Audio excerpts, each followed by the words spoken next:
If you asked a random person to tell you a story from the Bible, most likely you'd hear about one of the great miracles, God speaking creation into existence, God rescuing his people from slavery through plagues and parted waters, defeated giants, healed bodies, maybe walking on water. The biblical story is big and remarkable and full of miraculous stories of God's faithfulness and glory.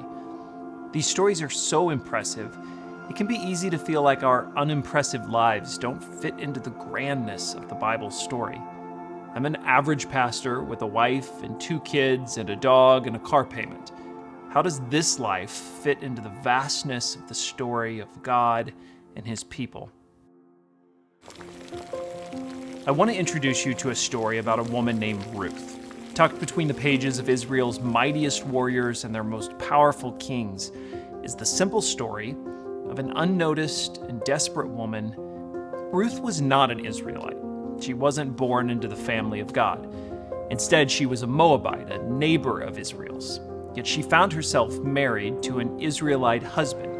In fact, she was one of 2 Moabite women married to 2 Israelite brothers. But Ruth's story comes to our attention upon the death of both Israelite brothers and their father. Ruth suddenly found herself a widow, with only her widowed mother-in-law, Naomi, and her widowed sister-in-law for support. No one would have blamed them for returning home and starting over. But instead, Ruth decided to stay with Naomi, while her sister-in-law returned to Moab. Naomi pleaded with her, "Go back to your mother's home, and may the Lord reward you for your kindness to your husbands and to me. May the Lord bless you with the security of another marriage." But Ruth replied, "Don't ask me to leave you and turn back. Wherever you go, I will go. Wherever you live, I will live. Your people will be my people, and your God will be my God." While God was busy shaping nations and calling heroes, fighting wars and anointing mighty prophets, he also recognized the faithfulness of a Moabite woman named Ruth. Her heroic moment, a humble commitment, and a quiet conviction: your God will be my God. Her story would have never made headlines, but yet here it is, recorded forever in our Bibles. Our world still pays little attention to lives like Ruth's. Our attention is on celebrities and influencers, politicians and power brokers. Even as Christians who know that God has recognized each of us individually.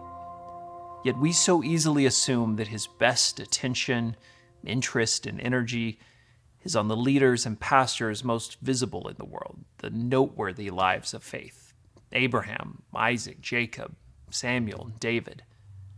And yet Ruth's name manages to make its own divine appearance, like a stake driven into the middle of the story, anchoring our attention into the way of God's attention.